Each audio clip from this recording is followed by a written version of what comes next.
Hello students. Presently हम 8th unit study कर रहे हैं, that is atom and nuclei. आज हम कुछ बेसिक पॉइंट्स के बारे में पढ़ेंगे। देखिए,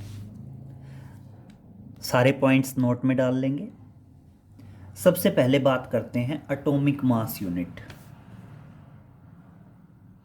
सबसे पहले आता है what is atomic mass unit. तो देखिए, एटॉमिक मास यूनिट क्या होता है?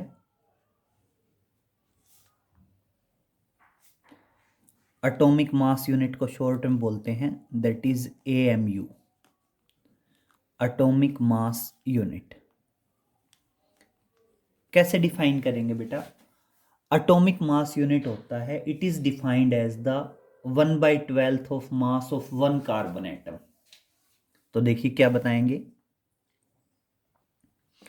One atomic mass unit is defined as one atomic mass unit is defined as 1/12 of mass of one carbon atom, mass of one carbon atom. Clear बेटा? एक जो carbon atom है उसके मास का आप 1/12 करेंगे तो वो किसके बराबर होगा? वन एटॉमिक मास यूनिट के बराबर होगा। और इसलिए हम कह सकते हैं कि जो वन एटॉमिक मास यूनिट है वो किसके बराबर है? That is 1/12 mass of one carbon atom. Carbon atom मतलब C612। क्लियर? और इसलिए आप ध्यान रखोगे वन एटॉमिक मास यूनिट किसके इक्वल होता है? 1.66 into 10⁻⁻27 kg। This is the one atomic mass unit. फिर नेक्स्ट आता है एनर्जी एंड मास रिलेशन, जिसको मास एनर्जी इक्विवेलेंस भी कह सकते हैं।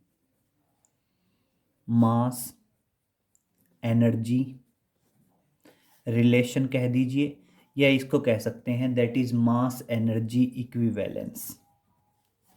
ठीक है, ये बेसिकली बेटा किसने दिया था? आइंस्टाइन ने दिया था। और उसने क्या बताया था कि energy and mass are interconvertible. तो इसको आप मास एनर्जी इक्विवेलेंस कह दीजिए, या इसको कह दीजिए मास एनर्जी रिलेशन। इक्विवेलेंस या मास एनर्जी रिलेशन। तो इसमें क्या बताओगे? According to Einstein, according to Einstein the energy and mass are interconvertible। Einstein ने क्या बताया था? Energy and mass are interconvertible. जो एनर्जी और मास है that is Einstein,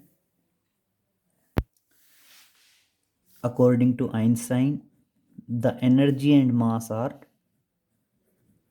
the energy and mass are interconvertible.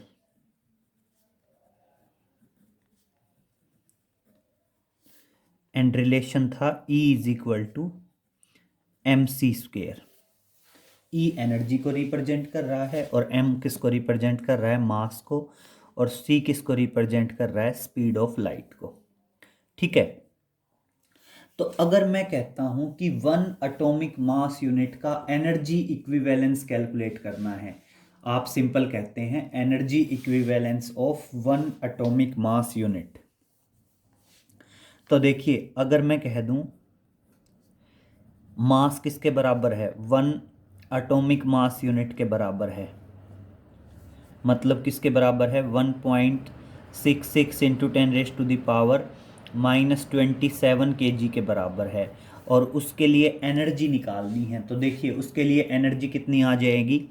Energy आ जाएगी, मास की जगह one atomic mass unit 1.66 into 10⁻⁻27 into C क्या है? स्पीड ऑफ लाइट 3 इंटू 10⁻8 उसका स्क्वायर।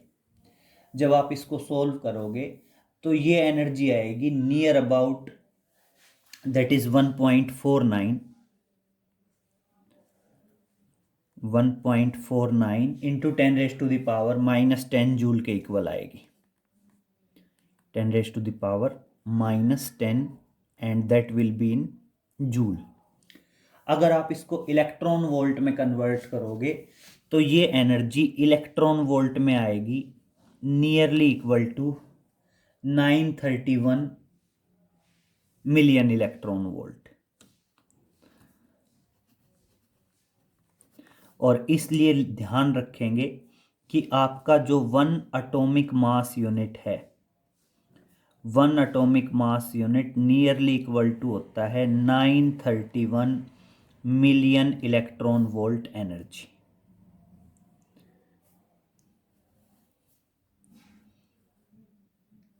क्लियर? ध्यान रखेंगे कि 1 एटॉमिक मास यूनिट किसके बराबर होता है, nearly equal to 931 million electron volt energy. अब सुनिए बेटा,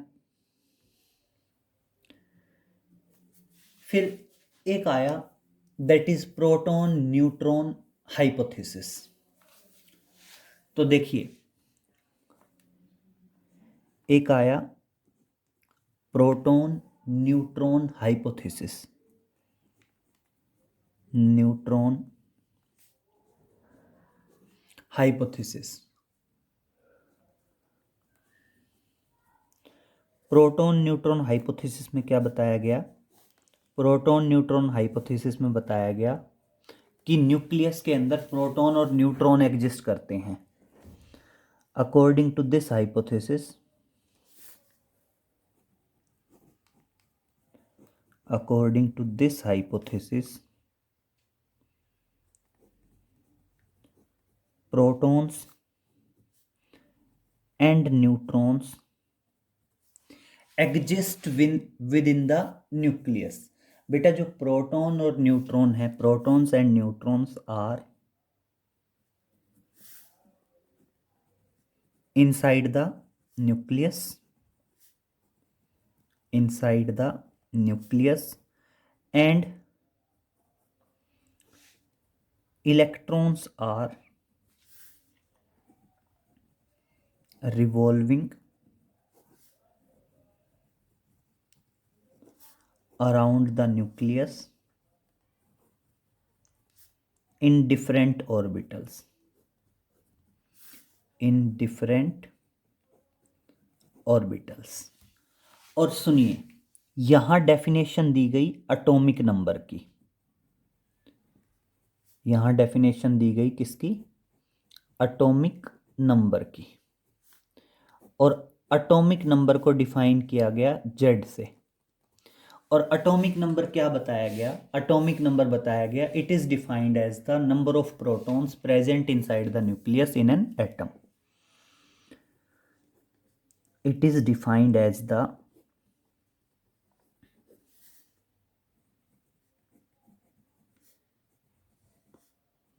number of protons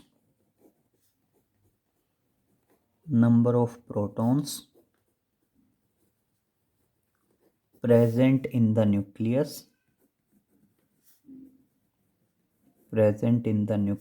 in an atom, clear? किसी भी एटम के अंदर जो नंबर ऑफ प्रोटॉन्स होंगे वो किसको डिफाइन करेंगे? एटॉमिक नंबर को डिफाइन करेंगे। इसलिए जो एटॉमिक नंबर जेड है वो एटॉमिक नंबर जेड किसके बराबर होता है? नंबर ऑफ प्रोटॉन्स के बराबर होता है इन an atom.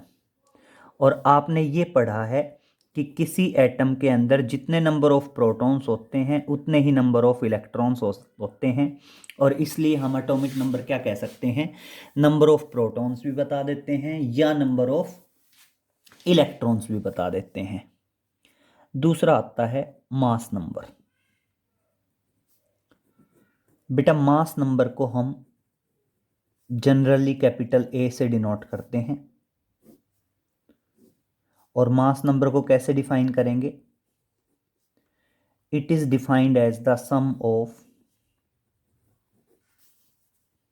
it is defined as the sum of number of protons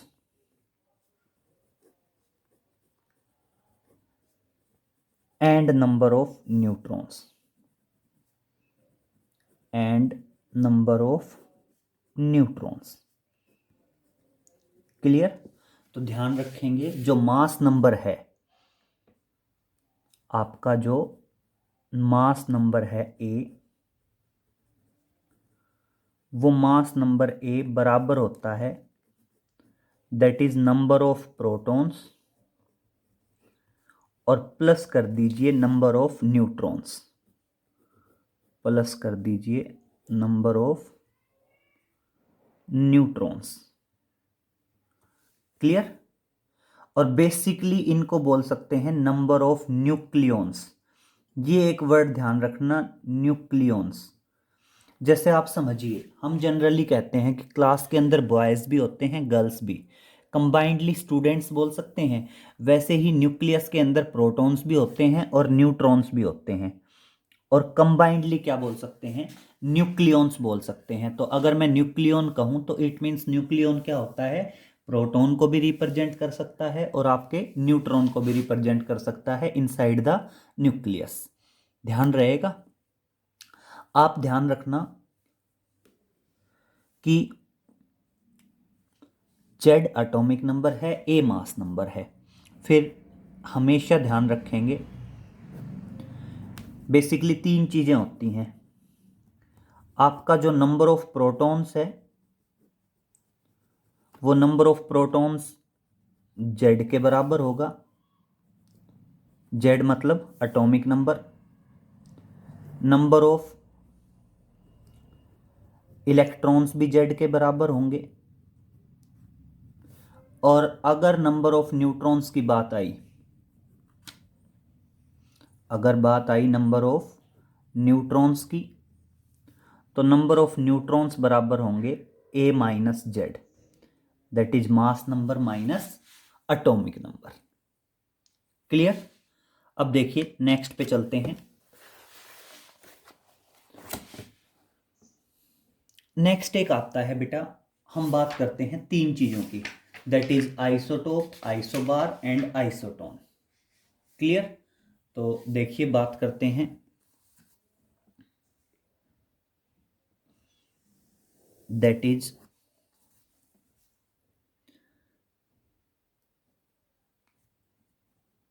isotopes. सबसे पहले बात करते हैं आइसोटोप्स।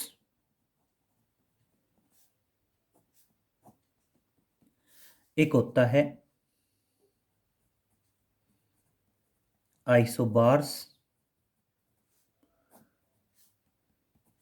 और एक होता है आइसोटोन्स। क्लियर? तो देखिए बेटा, आइसोटोप्स हमेशा क्या होंगे? तीन पॉइंट बता रहा हूं मैं। आइसोटोप क्या होंगे? एटम्स ऑफ सेम एलिमेंट होंगे, एटम्स ऑफ सेम एलिमेंट्स। कभी भी ध्यान रखेंगे, आइसोटोप्स क्या होंगे? एटम्स ऑफ सेम एलिमेंट होंगे जिनका एटॉमिक नंबर सेम होगा, जिनका एटॉमिक नंबर क्या होगा बेटा? सेम होगा। एंड मास नंबर जो है वो डिफरेंट होगा। मास नंबर की अगर मैं बात करूं तो आपका जो मास नंबर है वो मास नंबर क्या होगा? डिफरेंट होगा। क्लियर? एग्जाम्पल दे सकते हैं आप। एग्जाम्पल जैसे हाइड्रोजन का 1H1, 1H2, deuterium, tritium, these are the isotopes of hydrogen. इसी तरह आप चाहो तो हीलियम के भी आइसोटोप बता सकते हैं। हीलियम के आइसोटोप हैं जैसे 2He3 भी होता है, 2He4 भी होता है और आपका 2He6 भी होता है। ठीक है, दीज आर द आइसोटोप। अगर हम यूरेनियम की बात करें तो यूरेनियम के भी होते हैं, दैट इज यूरेनियम 92, 235, 233, 238। देखो सारे एटम्स हैं सेम एलिमेंट के, हाइड्रोजन हाइड्रोजन हाइड्रोजन, सबका एटॉमिक नंबर सेम है लेकिन सबका मास नंबर क्या है, अलग अलग है। इसी तरह मैं आइसोबार की बात करूं तो आइसोबार में क्या बताएंगे, these are the atoms of different elements, atoms of different elements, different elements के एटम होंगे जिनका एटॉमिक नंबर तो डिफरेंट होगा, जिनका एटॉमिक नंबर तो क्या होगा, डिफरेंट होगा, लेकिन जो मास नंबर है वो मास नंबर क्या रहेगा, सेम रहेगा। लेकिन अगर हम बात करें मास नंबर की तो मास नंबर क्या रहेगा, सेम रहेगा। एग्जाम्पल बता सकते हैं, आइसोबार्स के भी बहुत सारे एग्जाम्पल हैं भाई। क्या बताया, एटम्स ऑफ डिफरेंट एलिमेंट जिनका एटॉमिक नंबर डिफरेंट होगा, मास नंबर सेम होगा। एक तो जैसे हम यहीं से ले सकते हैं 1H3 एंड 2He3, 1H3 और 2He3 atoms of different element है, एक हाइड्रोजन है एक हीलियम है, एटॉमिक नंबर डिफरेंट है 1 और 3, मास नंबर दोनों का सेम है, मास नंबर जैसे क्या आ गया 3 आ गया। इसी तरह काफ़ी सारे हैं, आप आइसोबार्स में भी बहुत सारे एग्जाम्पल बता सकते हैं। जैसे आप ये ले सकते हैं, कार्बन का एक आइसोटोप होता है 614 और सेम इसी तरह नाइट्रोजन होता है 714। क्लियर, ये भी अपने आप में क्या है, आइसोबार के एग्जाम्पल हैं। Atoms of different element, one is of carbon other is of nitrogen, atomic number 6 and 7 different हो गए but mass number will be same 14 ही। बात करते हैं आइसोटोन। बेटा आइसोटोन्स में क्या बताएंगे, these are the atoms of different element. क्या बताएंगे, these are the atoms of different elements. और पॉइंट क्या होगा बेटा, सबसे पहला पॉइंट होगा कि आपका एटॉमिक नंबर और मास नंबर डिफरेंट होगा, atomic number and mass number दोनों ही चीजें डिफरेंट होंगी, atomic number and mass number दोनों चीजें क्या होंगी, डिफरेंट होंगी। बट क्या होगा, जो नंबर ऑफ न्यूट्रॉन्स है, आपके नंबर ऑफ न्यूट्रॉन्स सेम होंगे, नंबर ऑफ न्यूट्रॉन्स क्या होंगे, सेम होंगे। और बेटा हमने अभी अभी बताया था कि नंबर ऑफ न्यूट्रॉन्स कैसे निकाले जाते हैं, A minus Z, mass number minus atomic number. और एग्जाम्पल देखिए, एक एग्जाम्पल तो यहीं से ले सकते हैं, जैसे आप बात करें 1H3 और एक ले लीजिए 2He4, atoms of different element हैं, एक हाइड्रोजन एक हीलियम, दोनों के एटॉमिक नंबर अलग हैं, दोनों के मास नंबर अलग हैं, लेकिन नंबर ऑफ न्यूट्रॉन्स देखिए A minus Z, 3 minus 1 2, 4 minus 2 2। तो इस तरह से दोनों का क्या आ गया, नंबर ऑफ न्यूट्रॉन्स क्या आ गए, सेम आ गए, और नंबर ऑफ न्यूट्रॉन्स सेम आ गए। तो इसका मतलब ये अपने आप में क्या हो गए, आइसोटोन्स हो गए। इसी तरह आप और भी ले सकते हैं, जैसे आप ये कह सकते हैं, एक तो हमने अभी अभी पढ़ा कार्बन 614 और एक होता है ऑक्सीजन 816। तो यहां पे देखिए एक कार्बन एटम है एक ऑक्सीजन है, एटॉमिक नंबर दोनों का अलग है, मास नंबर दोनों का अलग है, लेकिन नंबर ऑफ न्यूट्रॉन्स देखें तो 14 माइनस 6 8, 16 माइनस 8 16, सॉरी 16 माइनस 8 8। तो नंबर ऑफ न्यूट्रॉन्स इसमें भी 8 इसमें भी 8। तो इस तरह से ध्यान रहेगा, that is isotopes, isobar and isotones. Clear. अब चलते हैं बेटा नेक्स्ट पॉइंट पे। एक होता है मास defect and binding energy. Just इनके बारे में थोड़ा थोड़ा बता रहे हैं, फिर आगे कंटिन्यूटी में चलते रहेंगे। एक आता है मास डिफेक्ट,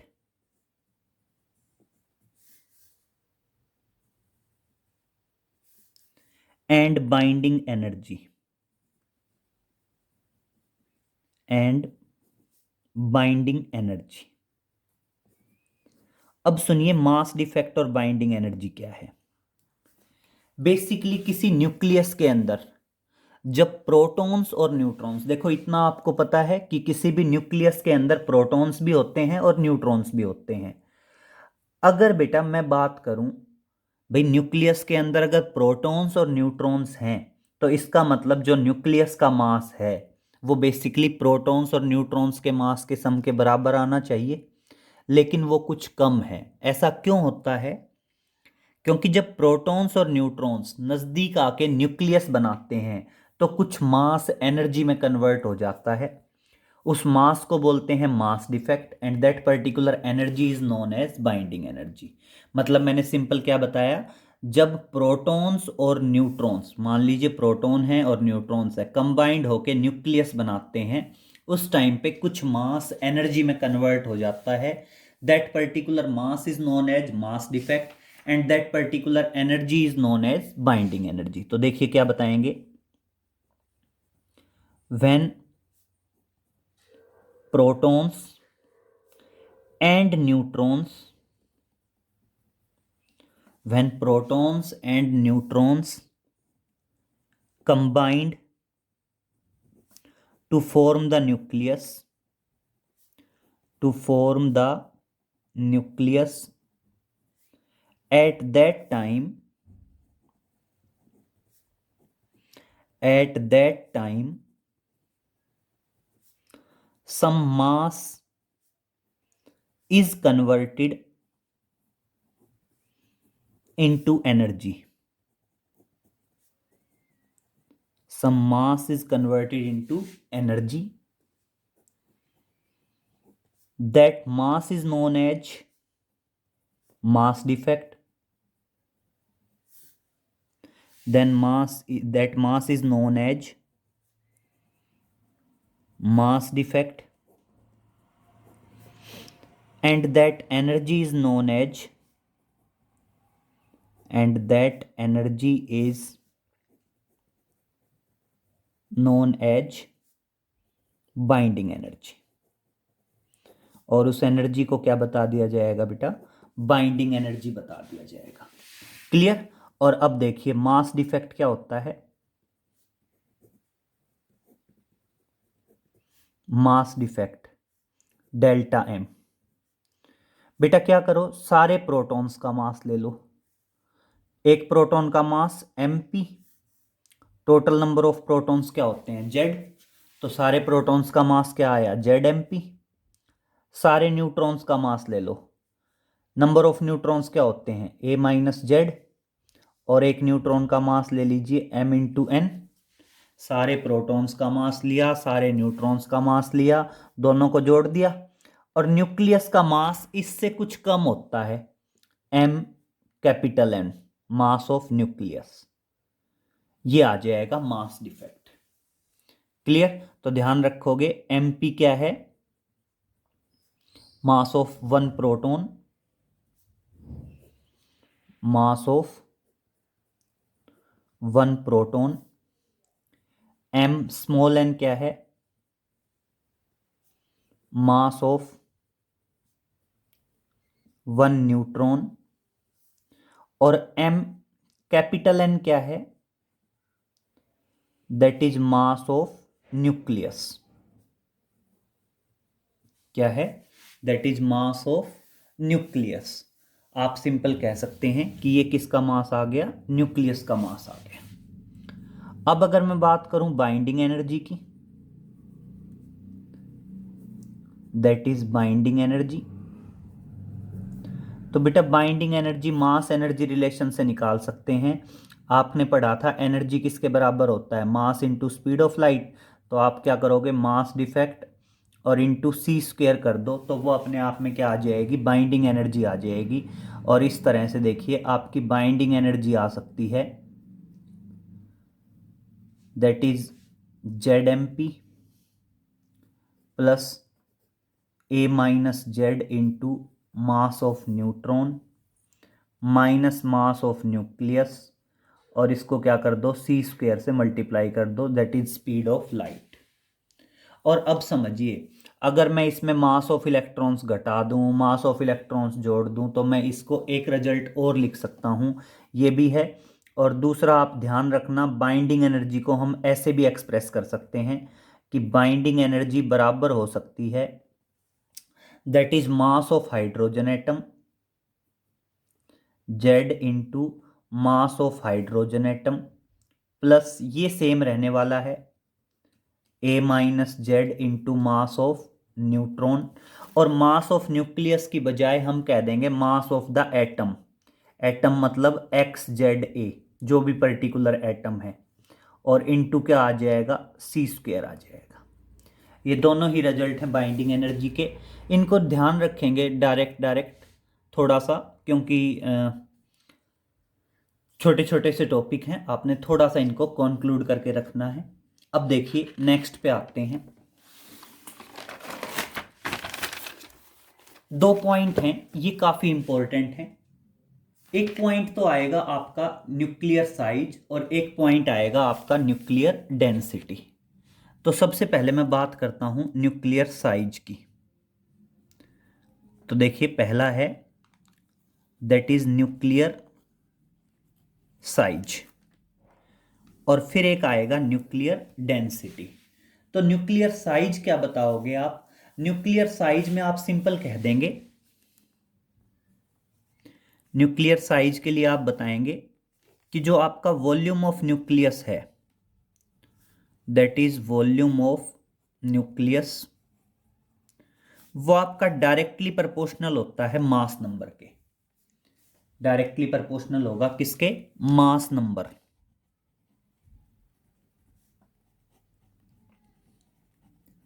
जनरली आप रेडियस स्फेरिकल मान लीजिए, और स्फीयर का वॉल्यूम होता है 4/3 पाई आर क्यूब।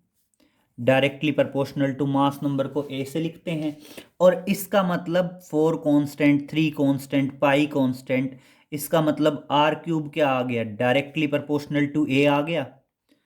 आर क्या आ गया? दोनों तरफ क्यूब रूट ले लो, क्यूब रूट लिया तो आर, और इधर क्यूब रूट करेंगे तो ए raise to the power 1/3।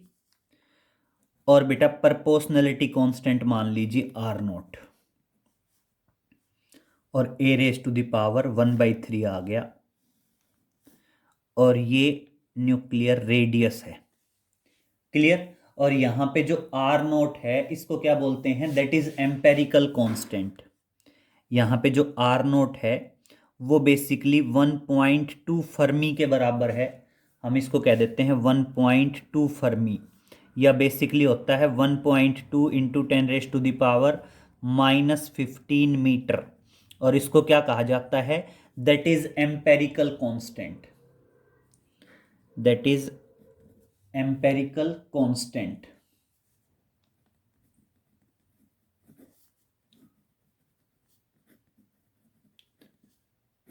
Clear? Next हम बात करते हैं दैट इज न्यूक्लियर डेंसिटी।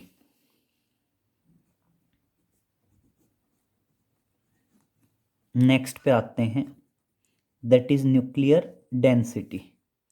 अब मेरी बात सुनिए बेटा, डेंसिटी होती है हमेशा मास अपॉन वॉल्यूम। तो अगर मैं न्यूक्लियर डेंसिटी की बात कर रहा हूं तो ये अपने आप में रेशियो होगा। किस किस का रेशियो होगा? मास of nucleus,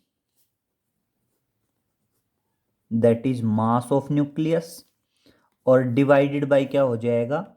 that is volume of nucleus. Clear?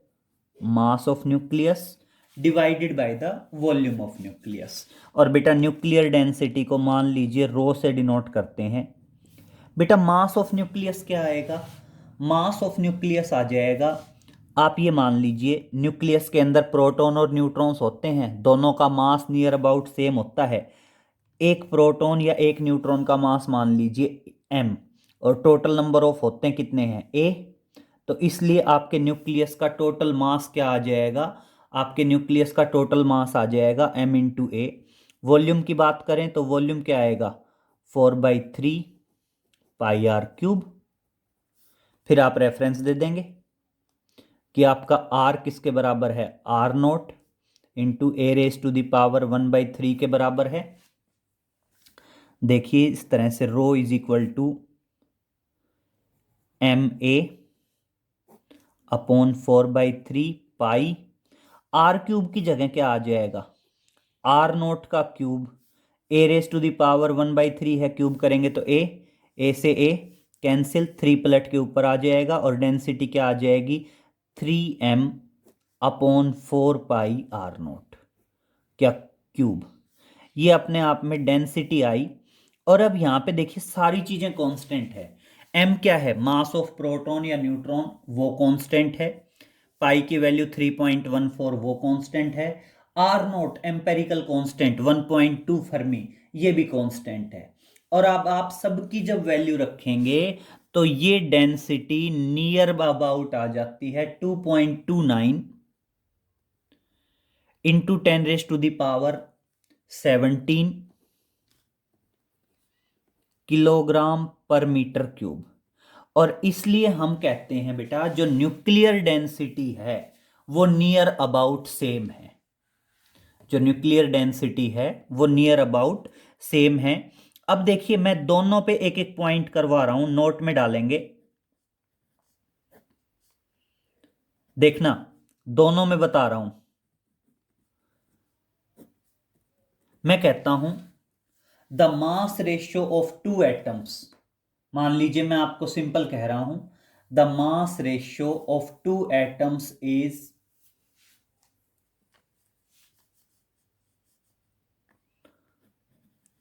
the ratio of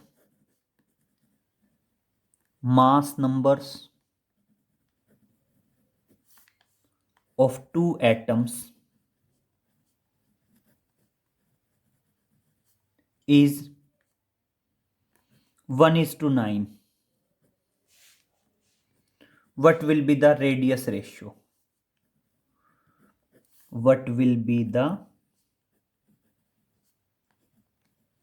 radius ratio? Mass number का रेशियो दे रखा है और रेडियस रेशियो पूछा है।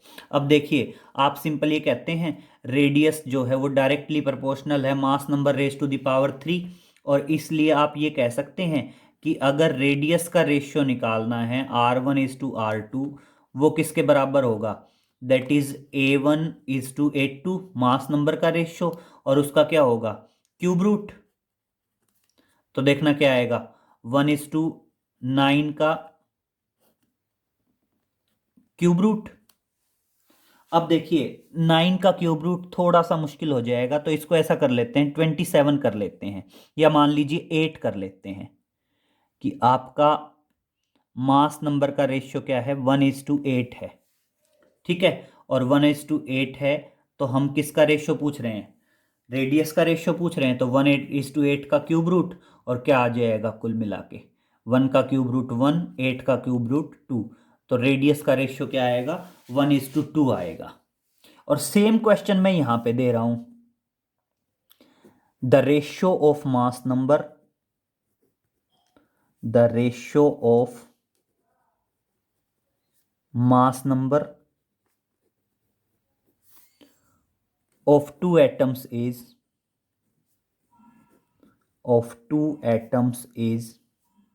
1:8, और मैं कहता हूं what will be the density ratio, what will be the densities ratio, densities ratio क्या होगा।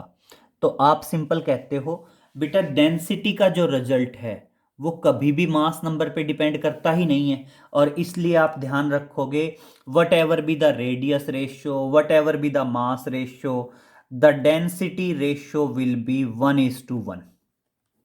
चाहे कोई भी एटम हो डेंसिटी रेशियो हमेशा क्या रहना है 1:1 रहना है। ये क्वेश्चन थोड़ा सा ध्यान में रखेंगे, इस टाइप के क्वेश्चन आ जाते हैं, वो जनरली मास नंबर का रेशियो देता है और आपसे पूछेगा what will be the radius ratio, what will be the density ratio. तो रेडियस रेशियो के लिए तो मास नंबर का क्यूब रूट करना होगा, जबकि डेंसिटी रेशियो के लिए कुछ नहीं करना है, सिंपल वो 1:1 आएगा।